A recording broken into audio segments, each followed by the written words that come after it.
dedicated to each and every one of you who appreciate a great glass of wine. You know what I mean? It's Monday. Let's raise a glass to the beginning of another week. It's time to unscrew, uncork, or saber a bottle. And let's begin exploring the wine glass. Today, I am sitting down with Julie Kuhlken of Pedernales WInery in Texas. Julie was so helpful in helping me understand the Texan AVAs from my recent article in SommTV. As we talked for the article, I knew I wanted to continue the conversation for the podcast. Join me as we discuss the differing conditions within a single AVA, the trials and tribulations of producing wine in Texas, and why Texan wine should be on your radar. Plus, we talk through the tasting of Touriga Nacional. If you enjoy exploring the wine glass, I'd appreciate you giving me some love by taking 2 minutes out of your day to write up a review on whatever app you're listening on. It is the best way to support the show. Slancha! Hey everybody, I'm Lori Budd, a UC Davis winemaking program, someday service, champagne specialist, and WSET Level 2 graduate. You can find Exploring the Wine Glass on all the socials, as well as your favorite podcast catchers. If you haven't subscribed yet, now's the perfect time to swipe, subscribe, rate, and review. I promise I'll never tell you what to drink, but I'll always share what's in my glass. Hey everybody, welcome to another episode of Allure of the Poor, sponsored by Dracaena Wines. Today we are remotely traveling to Texas with Julie Kuhlken of Pedernales Cellars. Did I say it correctly? You did. All right. So we virtually or telephony kind of talked for an article that I was writing about Texan wine, and I wanted to dive even deeper than what that article allowed me to dive into. And you sent me 3 amazing wines, and I wanted to share these wines with my listeners. So we're going to dive a little deeper into Texas and what it means to be Texan wine and a Texas person. And get into these wines. So welcome, Julie. Thank you. Glad to be here. Awesome. So first question I always ask is, the origin story. So, I mean, I'm kind of curious. You go from, I read you have a PhD in philosophy. Yes. So I've come to understand nobody gets into the wine industry directly. It's very few people who get into the wine industry directly. So how did you go from philosophy to wine? Yeah, no, I think people get into the wine industry directly through their family. And, the wine industry is family business dominant, and even some of the huge, conglomerates have a family background like Gallo or someone like that. So in our case, the reality is it's really because of our parents. Parents took early retirement through IBM, and they had both grown up in farms, and they were up in Dallas at the time, which is where my mother's family is from. And that's where we're a 6th generation Texas family, is that her family has been up there since basically the mid 19th century. So anyway, so they took an early retirement project and ended up, it's funny, at some point, I mean, years after this fact, someone asked, well, why did you choose wine grapes? And they said, well, in the mid 90s, if you looked at Texas, what the agricultural new projects were, one was emus, right? And most people who are outside the state don't even remember this, but people who do are like, oh yeah, that pyramid scheme with emus, right? You buy 2 emus and, and then wine grapes. It was really in the mid 90s that people again got interested in the potential of growing wine grapes in Texas. And we have very different conditions from California, but we do have, if you look at Iberian, meaning Spanish and Portuguese conditions, you look at Southern Rhone, Southern France, Italy in the southern parts, you realize that we have actually very good conditions for growing wine grapes. And so that's what my parents chose to do. They had a long-term family friends who were in the Washington wine industry, and they came down and consulted my parents and helping them plant. And then David and I, who's my brother and I, we were both basically finishing up college, and we came down and helped, plant the vineyard, harvest when it became time. But for us, it was more nearly our parents' project until basically a decade later that my brother and we had reached a sort of transition in terms of our careers and said, you know, maybe it's time to start a winery based on Kuhlken Vineyards, which is the name of our vineyard. And then we formed Pedernales Cellars. Pedernales is the major river through this part of the hill country. And so that's why we chose that name. The reason there's confusion as to the pronunciation is that this is LBJ country. This is where the Texas White House was in the 1960s, which actually brought an enormous amount of attention to the area. But for whatever reason, Lyndon Baines Johnson decided to call it the Pedernales. And so most people now pronounce it the Pedernales as opposed to the Pedernales. Anyway, Pedernales means Flintstone in Spanish. And so it actually informs our logo and everything. So, but anyway, but that's the basis for the name. So, well, who was the president? Was it Clinton? I think it was, but I don't want to get in trouble for that. But there was a president who said, or Bush, called it Arkansas. Oh yeah, no, it's more likely to be Bush. Because he had a lot of malapropisms. He was one of those presidents who, misspoke frequently. Frequently, yes. I first said Clinton, and I was like, no. I'm pretty confident it was Bush, but I remember that Arkansas. What the? Where are you talking about? I think that's worse than pronouncing the river wrong. I think. Yeah. Well, anyway, but it has stuck, and I can say the legacy of LBJ in this area, you feel very heavily because if it wasn't for him. I mean, a lot of people describe the fact that they were journalists covering LBJ and they had to come out to Central Texas, and then they would go, their only place to stay was Fredericksburg, which is the town that's in the center of the hill country. And it's an old German settlement, settled again about mid 19th century. And it's a really, really charming town. And it was not on the map, except to people within Texas and particularly Central Texas. And suddenly it gained national recognition, like, oh, this is not the Texas you were expecting. You were expecting what you see, in West Texas, that great flat, plain. And this is the hill country. It is hilly, it is green, it is not, I'm not going to say lush. That would be too far. But that might be pushing it just a bit. Yeah, and its traditional fruit crop is peaches. Okay. But you could also grow strawberries, blueberries, and other, so it is a fruit, and that's very common that, places that become good wine regions are actually fruit crop regions. Yes. Tree fruit and bush fruit. Yes, so. Absolutely.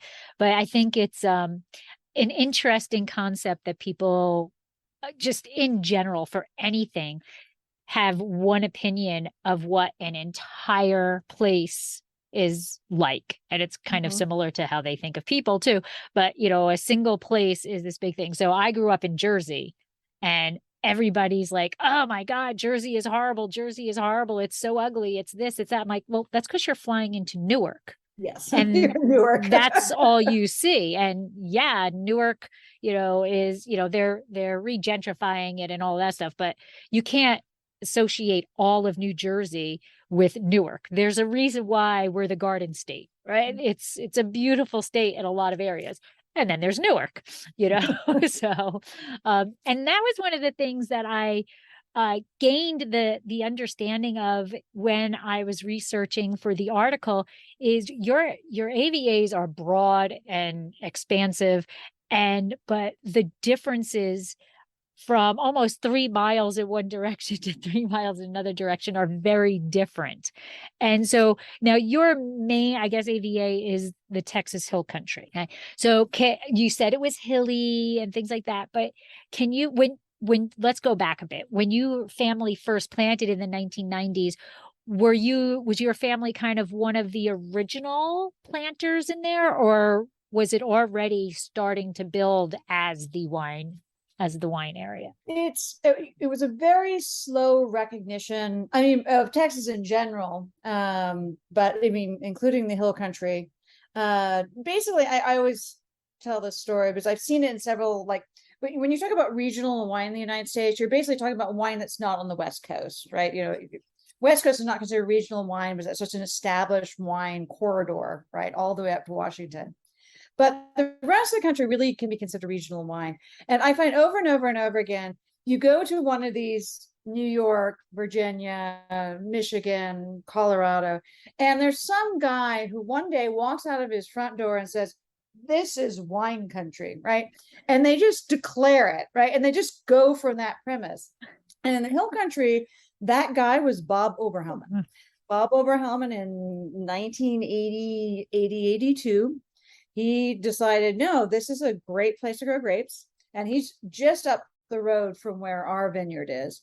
And he planted a vineyard. He was up to 30 acres at the max of his production. And he actually formed the first AVA that's entirely in Texas, which is Bell Mountain AVA, which is where our vineyard is within. It's a very small AVA, and it preceded the hill country, which is interesting. And I've got to admit, that confused me in the article. Yes. I'm like, but how can this be the first AVA? And then, like Paso Robles, we have Paso Robles AVA. Then the sub AVAs or nestled AVAs came up. That's not happening in Texas. But no, Texas doesn't do anything like anybody else, right? Yeah, no. Well, and we just didn't. That process, everyone agrees that process needs to start, because what happened then is in 1992, Fall Creek formed the Texas Hill Country AVA, and they did what you do in Texas. You take the largest possible extent and you say that's an AVA, and it's 9 million acres, right? It's absurdly big. From any AVA perspective, you're taking in multiple soil types, multiple climates, all kinds of things. And so that's really sort of been an open project for people to say, okay, no, this is a sub AVA here and sub AVA there. And the industry is just slowly maturing to that point where you're going to start to see that. Same thing is true of the other major AVA in Texas, which is the High Plains, which is the source of, depending on who you talk to, 75 to 80% of the grapes in Texas, largely because they are professional farmers, right? And they're looking for crops that they can rely on. And of course, one of their biggest challenges is water. And grapes use less water than any of their other traditional crops, which have been cotton and peanuts for the most part. So, but yes, there's an enormous project in Texas still to happen to keep dialing down these AVAs. In our case, because my parents did an enormous amount of research to choose where they planted their vineyard.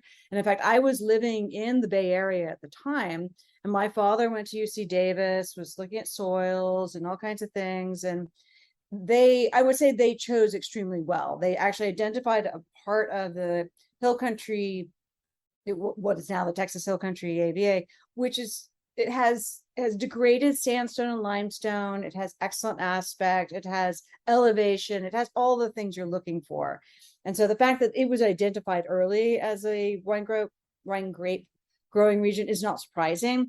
But there's many other sub AVAs. I think I described to you. It's like if you look at a soil map and a geological map of the hill country, it's like a peacock's tail. I mean, there's just a little of everything, because what really constitutes the hill country is the Llano uplift, which is where very old stone pushed up, and that made it hilly, but it also meant you had all these different, you have granite, you have limestone, you have sandstone, and then of course with time, and that pushed up millions of years ago, and it's eroded since, right? And so it forms all kinds of aspects and, if you will, subregions. And of course, an important part of the hill country is aspect, because we do have late spring freezes, and so you never want to be in one of those freeze pockets, right, where all the cool air collects. If you can just get above it, in our site we have a breeze that is almost continuous. That obviously makes a huge difference, because when you have that kinetic energy, so all of these things make a difference in the hill country. And I have no doubt that over time it will get mapped much more specifically. It's just that process. We're just such a young wine region or wine state. So, and it's not easy to, the government's not like, hey, do this and we're going to approve it instantaneously, right? It's usually like a 3 to 5 year, if you're lucky, process. But do you see, like, if you start dialing down, do you see that maybe Texas Hill AVA kind of disappears or becomes its own little sub, smaller section? And now you're going to have, more specific AVAs? Or do you think I think the probably the closest model, at least when I think about it, it's more like the Rhone, right? The Rhone is a huge area, right? That just basically says, and I'm really thinking the Southern Rhone, not the Northern Rhone, but the Southern Rhone, where you have the Côte de Rhone, like huge area that is defined by the Mistral and by that river valley, right? But then within it, I mean, the reason I'm thinking of this, I was just there. And lucky you? Well, yeah. I went to the Baccarat, right? Which is one of the subregions that's formed over time. And of course, France has this very regimented system for, marching from being part of the huge AVA, or that's not AVA, but the appellation, to being more and more specific. But, in this case, the Baccarat is very obvious. You literally go up onto this plateau that is above everything else around it. And it's fairly flat. It's got the galets, this huge stones and everything. And you're like, oh, clearly this is a distinct place. And I think something like that's going to happen in the hill country, because as I said, there are places where granite is more dominant. There's places where sandstone is more dominant. There's places where limestone is more dominant. Those will start to coalesce. The example I always give is that one of our partners within a grouping organization we're part of, which is Texas Fine Wine, is Spicewood Vineyards. And early on, my parents planted Sauvignon Blanc as one of the grape varieties that they tested and tried to grow. And it was a disaster. I mean, it was nothing. Blech. I mean, the plants looked miserable. So, but you go over to where Spicewood is, and it's a good distance, but the fact is what really distinguishes it is they have much more limestone than we do. And suddenly they can grow excellent Sauvignon Blanc, which is not an obvious grape variety for Texas. And so, yes, discovering and identifying, well, where is the border of those like sub-regions will be very helpful to consumers going forward. We're on the path to that. We just, everyone wants to always think of the AVAs as, these scientific and, like designations, but there's always a marketing force. You do define them as they're useful to yourself. So absolutely. And you use them to your benefit or not to your benefit. There are definite AVAs out there, not Texas, not, but generally just across the board, there's AVAs that wineries choose not to use the AVA. They choose the larger, broader, right, because because that's more, right. It's more recognizable to say the general thing versus the more specific. So I can't wait to drink because I see you sipping and I'm like, no, I got to try this. I've got to try this. So one of the things when you sent me the samples, I got so excited was that you sent your estate vineyard, Kuhlken Vineyards, Touriga Nacional. So first of all, we've got to talk about this because nobody else that I saw makes it. So that was one of the reasons, but I just like the grape and as its own entity, as its own thing. So tell us, where the vineyard site, the Kuhlken Vineyard, is in the Texas Hills AVA. And what exact soils is that? Because I'm assuming maybe that plot is a little different, that you're growing this there while I drink. Well, basically Kuhlken Vineyards is 11.5 miles north of Fredericksburg, which, as I said, is sort of a central town. It's this German historical town. But when you start in Fredericksburg and you go to where Kuhlken Vineyards are, you go up about 600 to 650 feet. Higher in sea level, so you're climbing the entire time. And then, as I said, it is a vineyard of degraded sandstone and limestone. Touriga Nacional as a grape, as I said, when my parents originally planted, they planted, as I say, Sauvignon Blanc, they planted Chardonnay, they planted Merlot, they planted what they could sell because they had no intention of making wine. So they needed to be able to sell these grapes. And in the 1990s, the consensus was, That's it, right? I mean, other than Pinot Noir, which we were not going to grow in Texas. So, you had to grow those grapes. And so they grew them. The whites immediately recognized were a mistake. The Cab and Merlot you can grow. The reality is that Bordeaux varieties like a very long growing season, and we have a short growing season in Texas, right? We ripen very quickly. We have an enormous number of sun hours. It's an extremely sunny place. And so when we formed Pedernales Cellars a decade later, we took a big bet on Tempranillo. So that's our mainstay red. But then we were like, okay, well, what else should we plant? And so we planted Rhone varieties, Grenache and Mourvèdre, particularly. And then partially because we wanted to do port, but partially because they're also warm weather varieties, we planted Touriga Nacional, Tinta Amarelo, and Tinta Cao, which are Portuguese varieties. And obviously, Tempranillo is also a Portuguese variety, so you're kind of working in the same. Anyway, the block of Touriga Nacional has always been fairly sizable, particularly given what we discovered, which is it is a pain to grow. It doesn't want to be trained. I was always like, it's like trying to train a cat. It's very slow to establish itself. So like for years, I mean, what we planted in 2007, even in harvest is 2013, 14, you're like literally picking 10 berries. Oh my gosh. 30 berries. It's like a string of pearls, kind of. It's not a dense cluster. And so like to fill a bucket of Touriga Nacional is like impossible. The reality though is the other side of Touriga Nacional is it's very small berries with very thick skins. And so it makes for a real punch. As soon as you can get it into the winery, you're like, I love this stuff. Because it has an enormous amount going on. It has good fruit, has excellent tannins, has good acidity.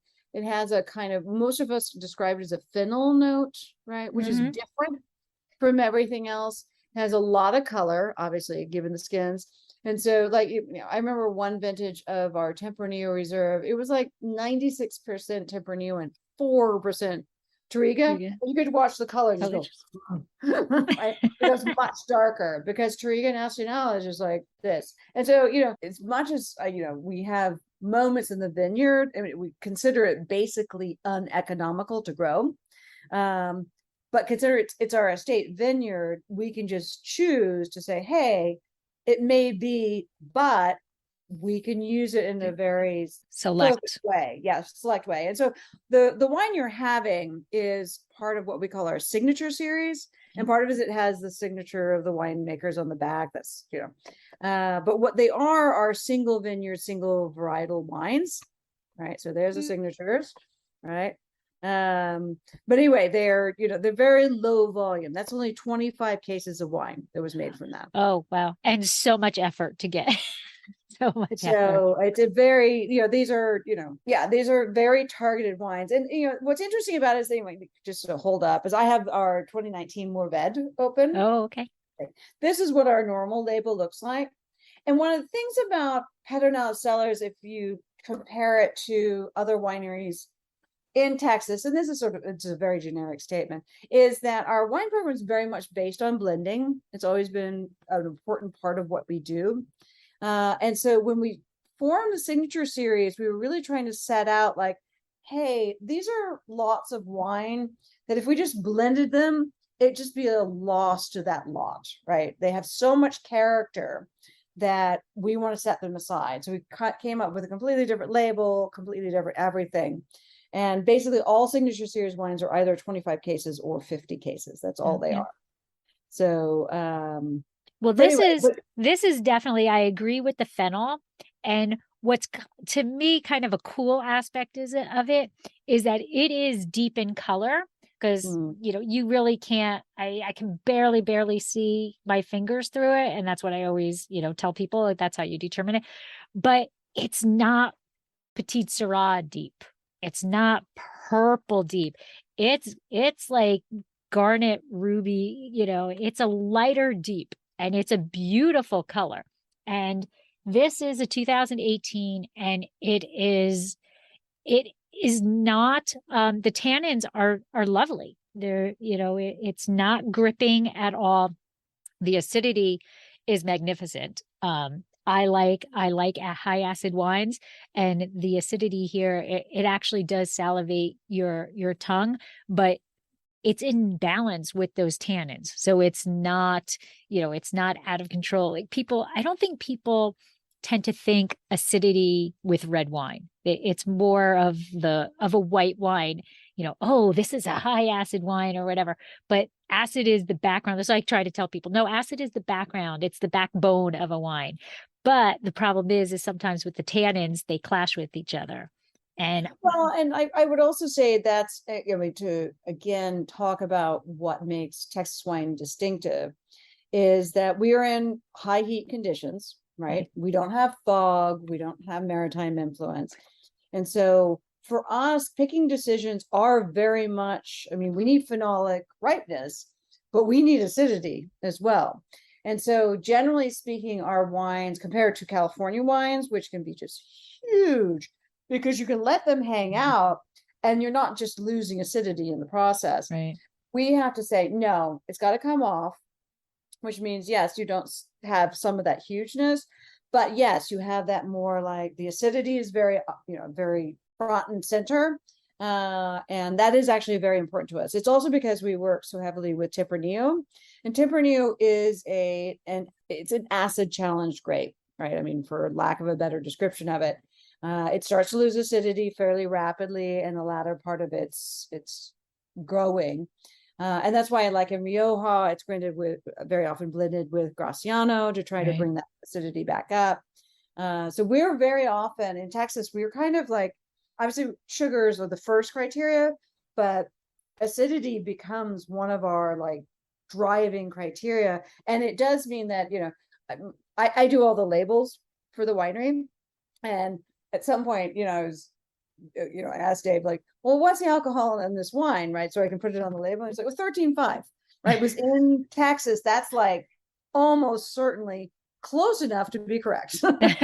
Most wines just fall in that realm. Whereas in California, increasingly 14.5 is more nearly the range, because you can get that higher, because you can get more phenolic ripeness. It works very well with Bordeaux varieties, because you work out more of the pyrazines. They become fruitier. Right. So there's reasons to do it in those conditions. Well, we don't have those conditions. And so you're not going to see that in Texas wine. So what you're describing is very much also a reflection of our growing conditions. So. And now one of the things that I wanted to talk about in the article was about how Texans, you just grow up knowing that you don't mess with Texas. Like it's just, and I laugh every time because now, thanks to my parents, I have started watching Young Sheldon. So I started watching it and I absolutely love the show. But there's so many comments of, Texan attitude and Texas, bravado and bigger is better with Texas. And that was kind of like the angle that I wanted to get at and wasn't really able to fully get there with the article. And I think that's kind of what Touriga also is. Like, you've got to be bold to be growing this where, in conditions that it's not going to give you a lot of tonnage, and you've got to do this to it, and you've got to nurture it, but you've got to deal with it. So how do you think, and you could say it doesn't, but how do you think your winery represents that Texan attitude, that Texas bravado? And now a word from our sponsor.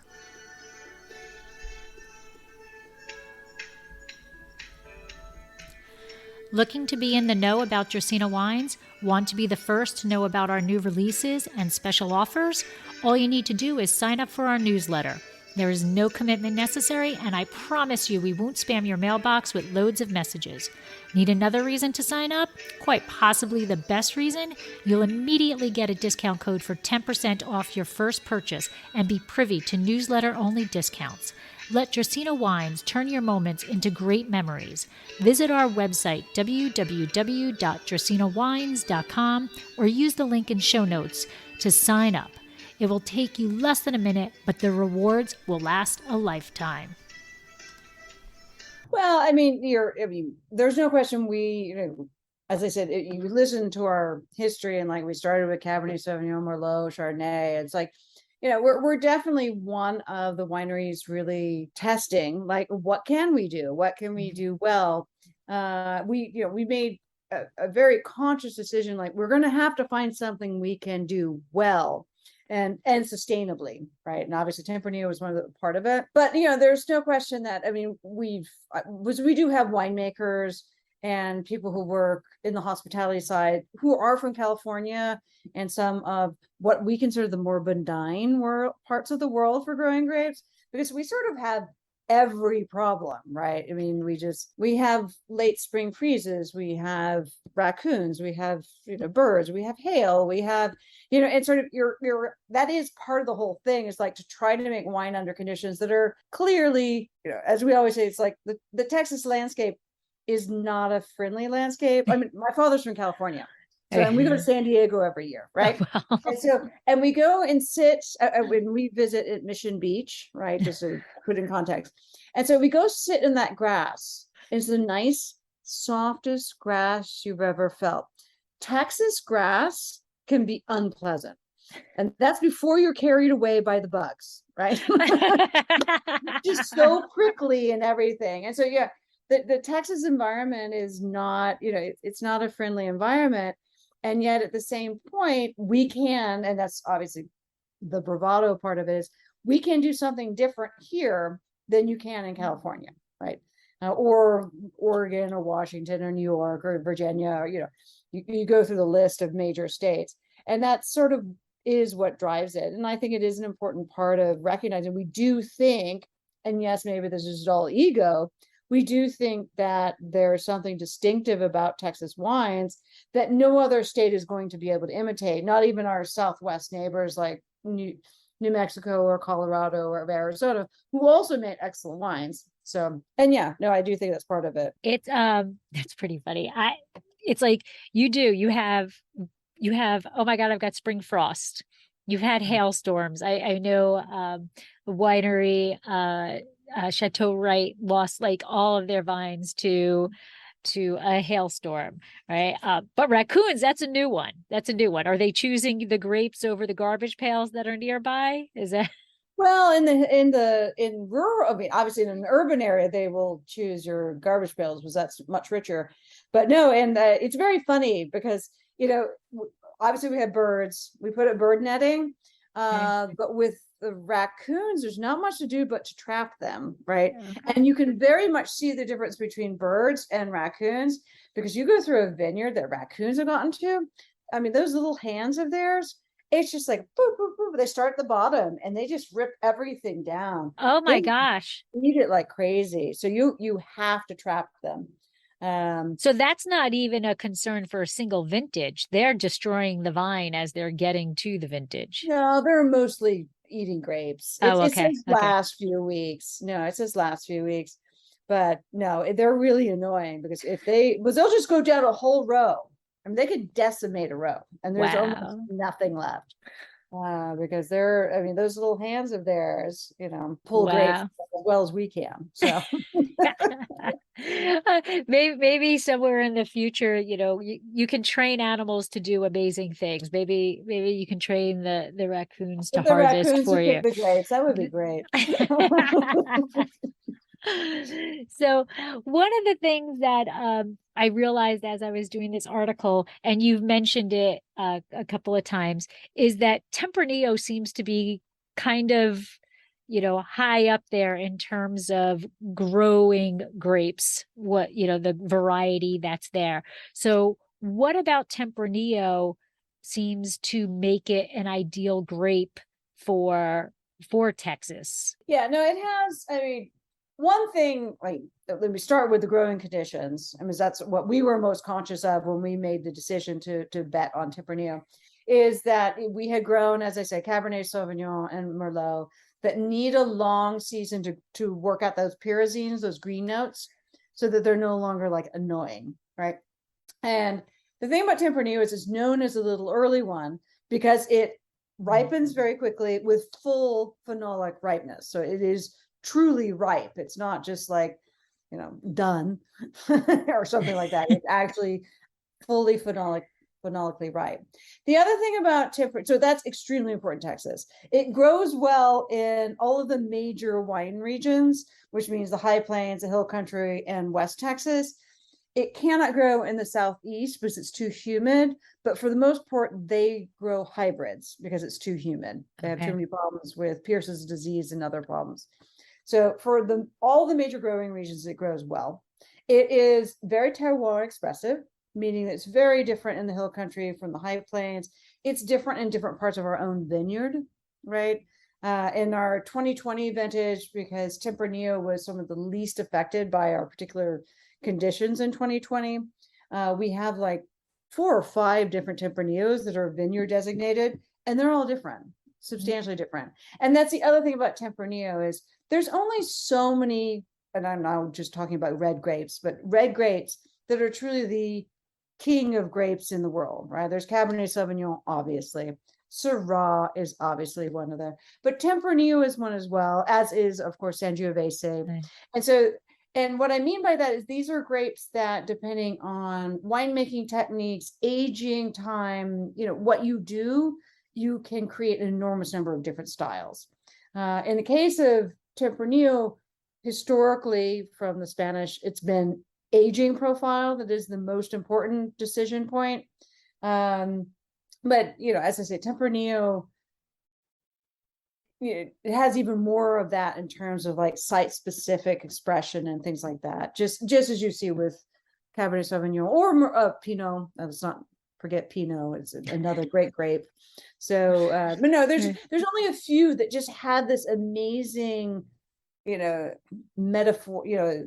metamorphosis that they could do, depending on where they're grown, when they're picked, what the winemaking is, what the aging is, everything.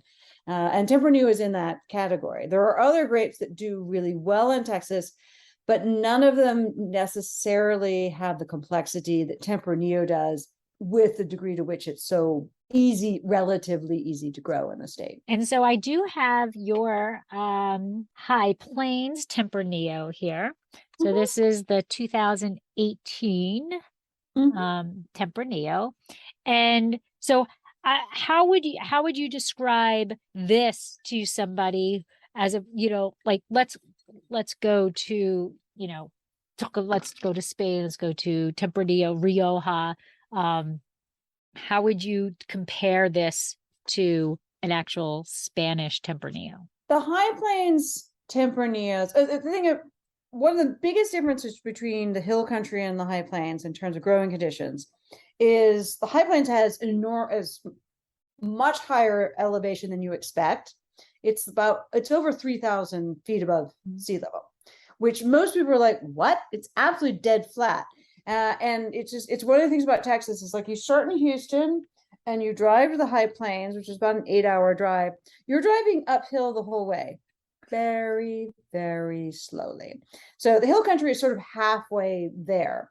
And so you're now literally in the High Plains. And what that means is that it's a semi-arid. And so every night the temperature just goes, right? And so they have a 30-degree diurnal during the growing season, meaning the heat of the day, the cool of night is 30 degrees. In the hill country, we only have 20 degrees, generally speaking. So what that does is it preserves fruit flavors and acidity in the Tempranillo and the white grapes and everything else. But since we're just talking about Tempranillo. And so I would say the High Plains Tempranillo is much more like Rioja than you would see like in the hill country. The hill country is probably more like Toro. You have much more structure.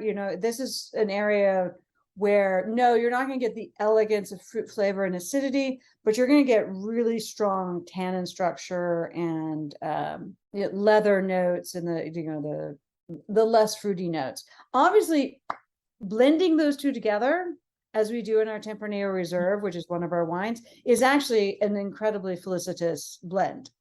So it's one of the things that we do. That's why I mentioned that blending is very important to what we do. But yes, if you're just looking at that high plains, and definitely at 2018, I think is very typical in that it is fruit dominant. It's not structure dominant, not the structure isn't there.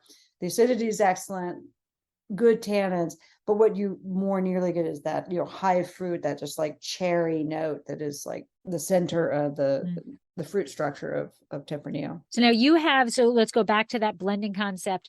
So you're not only talking blending varietals, you're talking the same variety, but from your different vineyard sites to add that complexity, to add those levels of each thing. So you have 5 vineyards, you have one estate, and then you source from 4 others. Is that right? Now, yeah, we have Kuhlken Vineyards. We're actually managing, it wasn't in what you had. We are now managing another estate in the hill country. And then we buy all their fruit from them. It's a small, but we're completely managing it. And then the in the high plains, these are contract relationships. So in the high plains, you have, these are like 5th and 6th generation farmers. And so one of the things they do is grapes. And so in some cases, you actually plant the block and then they manage it for you, and then you buy the fruit from them. Every contract is slightly different depending on how it is managed. So we have, at this point, I think we have about 10 different partners.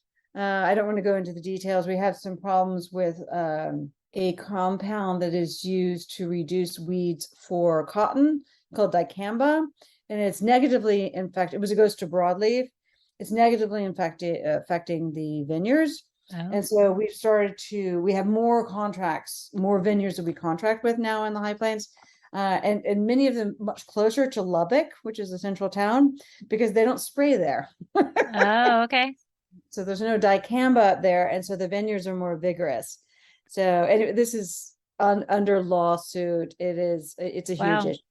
It's happened in other regions in the United States where, you just have competing farming, and what is good for one farming is not good for another farming. And eventually it works into a lawsuit because everybody wants to make a living. So it does, as sad as that is, what that really highlights is how much whatever you're doing in your soil travels. Oh yeah. And whatever you're doing travels. And so that's a tough concept for some people to understand. They're like, well, this is my plot. This is my thing. I can do whatever I want to it. If you want to farm organically, then be my guest and farm organically, but I'm going to do this way.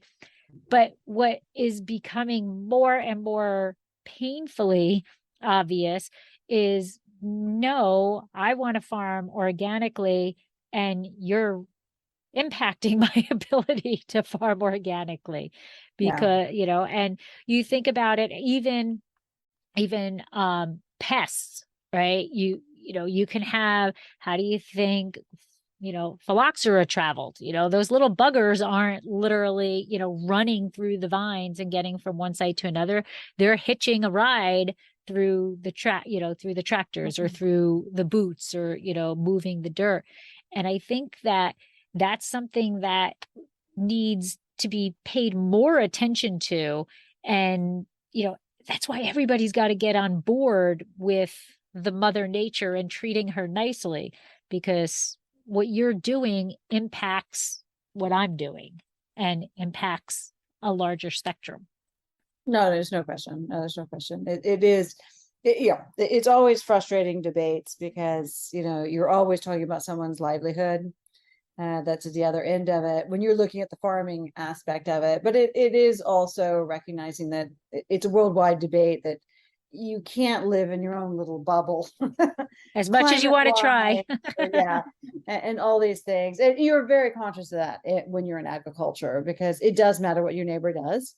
And yeah, it makes a huge difference. So, but anyway, but yeah, no, as I said, we contract with various grape growers in the high plains, and it's, it varies from year to year, and we have to be fairly nimble on our feet because, as I said, we we've only had a few early fall freezes. We have a lot of late spring freezes to work with. And so in order to fulfill our program, we have to sort of say, okay, you're going to only have that much after all. And so, and even at this time of, we're obviously in the midst of harvest here in Texas. Harvest, just for those in California, can't believe this, actually starts in late July. Wow. Yeah, it's very early. But it's just as well, because otherwise all these grapes would be sitting out in this terrible heat, right? So that's why we have to focus on varieties that can completely, ripen. Is it earlier than normal this season? Because like we're not harvesting at this point, but there's vineyards that are harvesting already that this time of year for us they wouldn't have been. This is an early season. It's an early season, even early for vintage. Yeah. And that's just because we basically usually we start hitting summer temperatures, which for us means mid-90s in June. We basically hit it mid-May, and it's been absolutely consistent. And, I mean, we've basically been hitting high 90s to over 100 almost consistently since mid-May, which is very unusual. And we're also in a drought. We've had very significantly rainfall since November of 2021. Wow. Yeah, no, for most people, I mean, the last season we can compare to this is 2011. And that was very dry, but it wasn't as hot. This is just both. It's really, that's kind of the same thing for us. The summer temperatures came in earlier than they normally come in, and they're just sticking around. So, you have X amount of time frame that's normally summer temperatures, right? And you would hope that, okay, well, if they come in a little earlier, that affects those grapes in a very dramatic way, that it's coming in earlier, but you hope that it's just shifting the whole thing. But that's not what's happening. What's happening is it's starting earlier and we're still in it, which is longer than, that normal period. Yeah, no, we're just hoping because in central Texas, I mean, you can see hot weather into early October, not atypically. Usually you have some kind of lessening of it in September, but we're really hoping, I mean, sometimes we do get August storms, which will help cool it down. But we're also just hoping that we do get an September, like cool down, because it's just been, I mean, it's just, I mean, I'm losing plants at my home, right? That I just they can't deal with this much heat. It's just too many days. So, and what are your climactically, because we talked about the raccoons and all that, by climactically, what is your biggest concern? Is it at the beginning of the season, like during that delicate flowering time, or are you more concerned towards the end of the season, or even before the flowering? No, our toughest season is basically from March to May, because everything can go wrong, right? We can have late spring freezes. We can have hail, which comes when the shoots are very tender. And then, yes, we can have shattering events, right? We get all of those during that early season. And that's usually the most important. Once we're here, obviously things can go wrong. Obviously it can start raining. It has. I mean, was it 2016 vintage? It was hot, dry. And then it started raining. And we're like, oh, it'll stop. No, after 10 days of rain, we're like, okay, crap. We're just taking everything off. We're just not. Oh my gosh. Yeah. Oh my gosh. So we can have things like that happen in Texas, which seems illogical. But you realize, I mean, what happens is we do get, particularly in the hill country, we do get Gulf influence, and hurricane season is ramping up, right? And generally speaking, hurricanes don't come this far inland, but they can. Right. And they do sometimes. Yes. So, but no, I would say the part of the season that just makes us cry is from March until May. That is, I mean, year after year after year, those are the events that are just incredibly destructive. And you're pretty defenseless against them in some cases. There's only so much you can do because the plants are so fragile and try to come out and, and all these things. So yeah, I would say that's that's the hardest. Generally speaking, hot and dry in the summer is what we get, which is of course ideal once you're in the high growing season. Right. As long as you have enough irrigation water, because in Texas, basically irrigation is good. I mean, you have to irrigate. Have to. Yeah, Right. because even if you look, not this year or last year, but if you look at Texas rainfall, and I've done this, like comparing it to Napa and Sonoma, and you look at it and you're like, different in, annual rainfall. But I'm like, no, you have to understand, like, a third of that occurs on one day. Yeah, right. Right. So So that that's was not very something useful. that was something I saw during, doing the research or whatever. They're like, oh, well, the annual rainfall is about this. And I'm like, well, that's good. That's good. Then they were like, no, no, no, no, no, no. That happens like in 1 day, 2 days, all at a week, all at the same time. We'll just get like everything at once. So Yeah, that's not good. And because towards the end of the season, this is something that I've spoke to about also, is people get so paranoid about when it rains, when it's close to harvest, how it changes, that sugar level, how it changes, the physiology of the grape. And I laughed hysterically one time, Gary Eberly, which I don't know if you're familiar with, but he's okay, right? So he's Paso, right? And he was like, so it rains. So you don't need to rush out to go harvest when it rains, because it's going to be warm the next day and it's going to dry up. You just harvest, it all makes back, what it was beforehand. And that's Paso. But if it's raining for 10 days straight, it's not quite the same thing. Yeah. But that's an interesting observation in Paso. But yeah, you do have that drying condition. But no, generally speaking, rain in the latter part of our season, it happens, but that's, of all the things like that, you compare us to Oregon or Germany or France, that part of the season, which is so stressful in those regions, is not for us. Is it? Right? Because generally speaking, we're hot and dry through our harvest, and the rain comes later if we're lucky. When you start praying for it, right? Yeah, you're all out there doing a rain dance to try to bring it on, bring it on. Yeah, no, exactly. So but no, the spring is really stressful. I don't know how to exactly phrase this.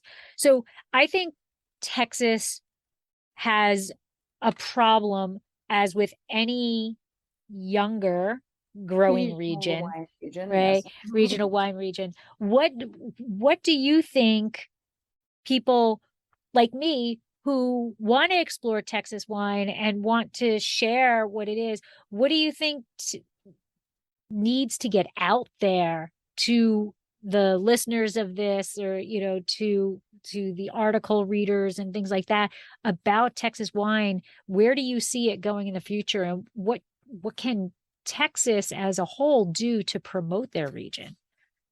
Well, I mean, the thing we talk about internally the most often, obviously, is that we really should be distributing more widely. Like if you look, if we compare ourselves to Washington and Oregon, which, both of whom successfully export themselves internationally, right? We don't do enough of that. Now, obviously, it's economically lazy on our parts, because we can be, because 3 of the 5 biggest cities in the United States are in Texas, right?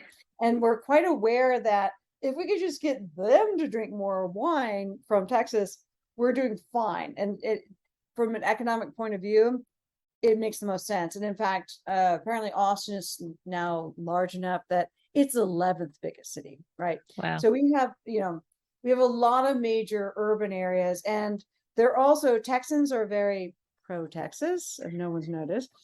And so, the fact is they do come down and visit the wine regions and do visit us, because we are, as of the last pass I know of, we are the second most visited wine region in the US. Wow. By just tourist numbers, right? This is tourist numbers. I'm not saying quality tourism or anything like that, but just the number of people who come and just taste wine, because there's a long tradition of people visiting the hill country in Texas. Partially because people come up from Houston, because Houston has terrible weather, if no one has ever noticed. So they would come to the hill country. They also would come to hunt, come for the peaches. And then you have both Austin and San Antonio. They're feeding it. And of course you have Dallas as well.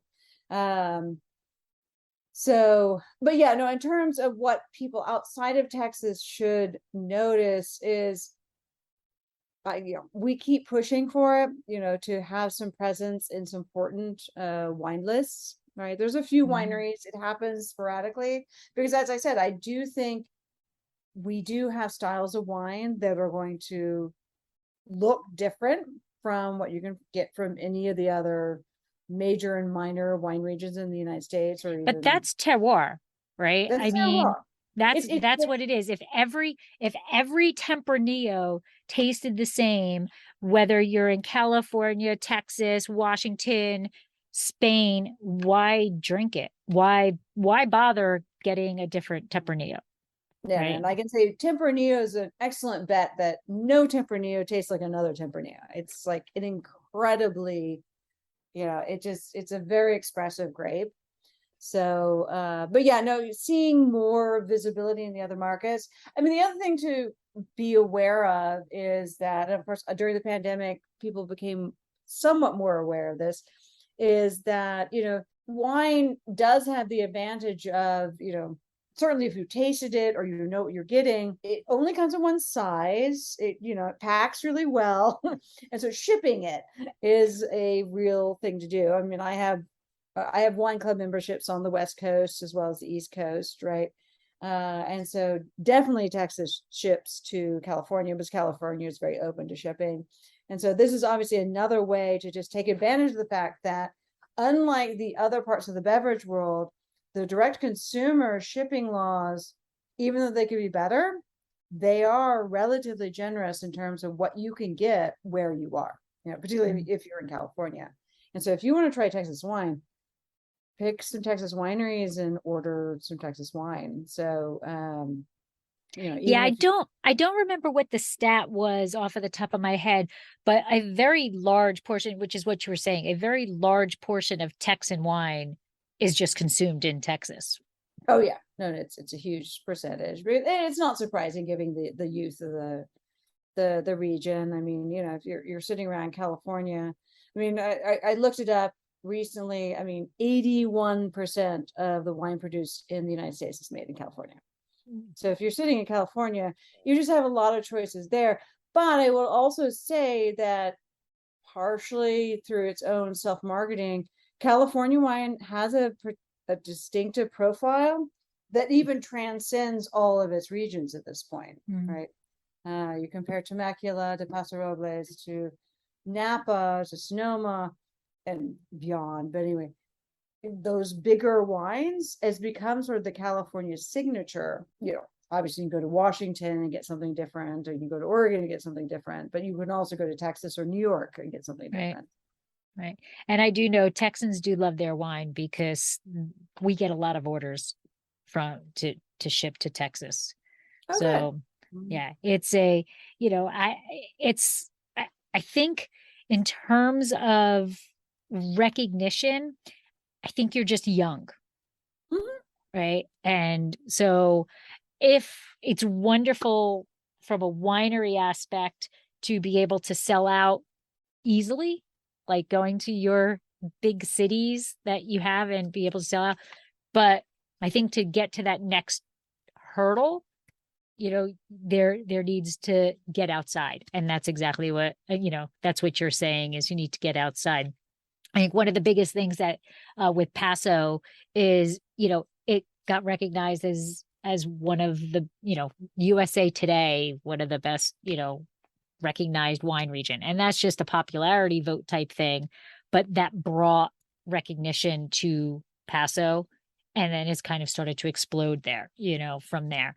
And I think from doing my research for the article, there's a lot I don't think any region can survive 100% if it's only wine. And you guys are definitely have so much more to offer than just wine. It's like like you said, you can come and you can hike, you can come and, you have beautiful outdoors. So it's there. I think the biggest problem right now is just you're young in the wine world, and it's which is one of the reasons why I wanted to learn about it and share about it, is to get the news out there. No, I know. I very much appreciate you, looking at the infrastructure we're dealing with, and how we can present ourselves nationally, because we are, no question, we're a young wine region, and I would really say it's only been in the last, maybe now be 15 years, but it's been the last 10, 15 years, we really are growing the right grapes. And, that makes a huge difference. I mean, Napa was growing the right grapes for 30 years before the Judgment of Paris, right? Right. And even though the ones that won, like in the case of the Stag's Leap, was a very young winery, they immediately were working with the right grapes. Right. So, right. and And that that's makes you feel growing good. pains of any region, right? Any region has to learn what it is. Unfortunately, with grapes, when you find out it's not the right vine, it's not the next year that you No, you it get. takes time. It's like a 5-year, turn around. Right. Right. Well, I want to thank you very much for coming on and for sharing the wines. Absolutely loved the Touriga Nacional. And I cannot wait to try the Tempranillo also. But in the meantime, where can people find Pedernales sellers? How can they get to you? How can they order your wine? And, social media, website, what do you got? Yeah, no, I mean, we're, www.pedernalessellers.com is obviously our winery, and we have a wine store on it. And as I say, to California, it's easy to ship wine. We are Pedernales Sellers on all social media except Twitter, which was Pedernales Wine, because of the length considerations. Darn So- Twitter. So yeah, I know. And the other place you can find us in terms of some of the things we do is Texas Fine Wine, which is a group we're a part of. And you'll see some of the events that we do. And usually annually, we have a bundle with these other Texas wineries. And this is a good chance to try us, but also 3 other premier Texas wineries. And so we will be doing a holiday bundle. And so that's an excellent chance to try a range of Texas wine from different producers. So all of them, some of the best. So. As like a single shipment? Single shipment. Yeah. That's fantastic that you all work together to do that, because I'm sure that's not the easiest to coordinate in terms of the TTB and all of that, like who's shipping, who's doing what. So well, it's almost more difficult in terms of forming the group and finding a group of wineries that we all believe in each other's wines every single vintage. We've been together since 2014. Oh wow. Yeah, it's at the time, I know in like California, Washington, Oregon, there's very strong government-led organizations to try to promote the wine of the state. There's nothing like that in Texas. Essentially, so you are supporting each other. That's and it. we formed a group to try to do something, because it was like, it's to just promote your own winery. People usually want to try several wines at once, right? Right. Absolutely. And so, forming this group was a way of saying, hey, okay, fine. You're not just interested in us, but you might be interested in the group of us. So. Well, that's fantastic. I mean, I love that. I absolutely love that. And will you be promoting that on your site? Do each of the wineries have that on their site so they can go to your site? Yeah, social and media. Social media. That's fantastic. That's fantastic. Well, thank you so much for coming on, and I appreciate it and honestly, for all of your help with the article. You were so instrumental in me guiding my way through the Texas wine industry, and the wines that are there. So I completely appreciate that. And I hope you have a great week.